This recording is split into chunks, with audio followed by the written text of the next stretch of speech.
नमस्कार दोस्तों, आज बात करेंगे एक बहुत ही महत्वपूर्ण मुद्दे पर जो अभी हाल में ही जियोपॉलिटिकल डेवलपमेंट हुआ है। हुआ यह है कि ट्रंप ने अपने सोशल मीडिया प्लेटफॉर्म ट्रुथ पर यह घोषणा की है कि वे और रूस के राष्ट्रपति पुतिन 15 अगस्त को अलास्का में मिलेंगे और वहां पर रूस और यूक्रेन युद्ध पर विस्तार से चर्चा करेंगे। तो ये डेवलपमेंट कैसे हुआ, आइए इसे समझते हैं और इसका इम्पैक्ट पूरी दुनिया पर, भारत पर क्या पड़ेगा। तो देखिए, अभी जो ट्रंप ने घोषणा की है अपने सोशल मीडिया प्लेटफॉर्म के माध्यम से कि वे और पुतिन मिलने वाले हैं अलास्का में। हाँ, यहाँ पे एक मजेदार चीज ये भी ध्यान रखें कि जो अलास्का महाद्वीप है, मतलब आइलैंड है अमेरिका का, वो बेसिकली रूस ने ही अमेरिका को बेचा था 1867 में। तो देखिए, जो ये वार्ता होने वाली है उसके प्रमुख रूप से जो माहौल कैसे बना, दोनों नेता एक प्लेटफॉर्म पर कैसे आए, पहले उसे समझ लेते हैं। तो इसके पीछे माना जा रहा है सबसे प्रमुख कारण जो बेलारूस के राष्ट्रपति हैं लुकाशेंको, उनके द्वारा ट्रंप और पुतिन के बीच में एक गुप्त वार्ता चैनल स्थापित किया गया था, जहां पर प्रारंभिक चर्चा हुई और उसके बाद दोनों नेता ने शायद एग्री किया है इस मीटिंग के लिए। दूसरा कारण ये माना जा रहा है कि जो ट्रंप का प्रेशर है, विशेष तौर पर जो भारत पर जो 25% के टैरिफ लगाए थे रूस से तेल खरीदने के लिए, और फिर भारत पर प्रेशर डाला, मोदी जी की चर्चा हुई पुतिन से और शायद उसकी वजह से भी ये मीटिंग करने के लिए तैयार हुए। तो अब समझ लेते हैं कि आखिर इस मीटिंग के प्रमुख मुद्दे क्या हो सकते हैं।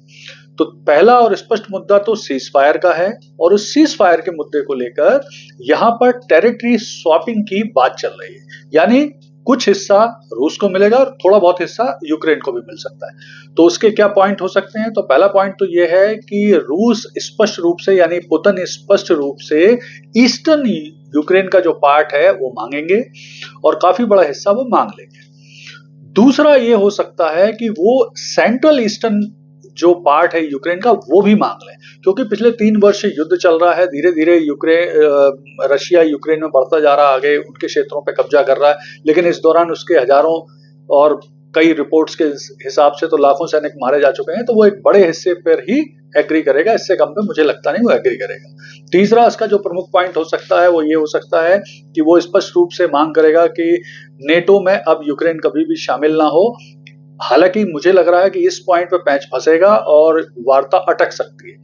अगला पॉइंट ये हो सकता है कि पुतिन मांग करेंगे ट्रंप से कि क्यों वो जो उनका ऑयल खरीद रहे हैं रशिया का, भारत और चीन जैसे देश उन पर टैरिफ लगा रहे हैं, पेनल्टी लगा रहे हैं, तो वो भी एक मुद्दा है।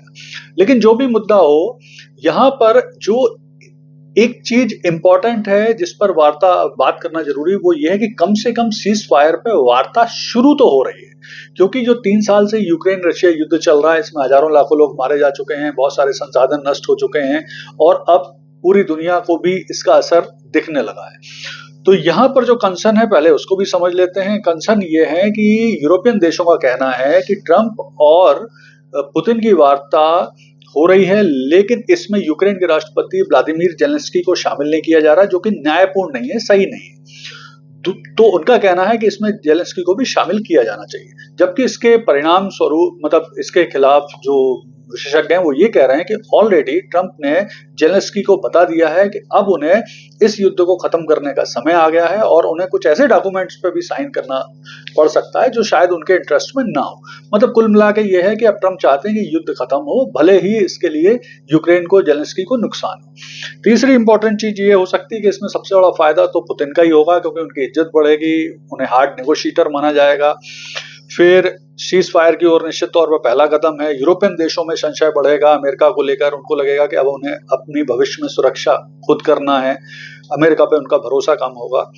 तो ये कुल मिला के स्थितियां बन रही, लेकिन जो अच्छा पार्ट है, जो बढ़िया पार्ट है कि कम से कम इस युद्ध को लेकर शांति वार्ताएं शुरू हो रही हैं और मुझे लगता है कि शायद पहली वार्ता में पूरा परिणाम ना निकले, 2-3 वार्ताओं में परिणाम निकले, लेकिन जो कुछ भी हो, कुल मिला के एक चीज तो बहुत स्पष्ट तौर पे कही जा सकती है कि अगर ये वार्ता आरंभ हो रही है तो पूरे विश्व को इससे फायदा होगा, अमेरिका को, रूस को, यूक्रेन को निश्चित तौर पे इससे फायदा होगा।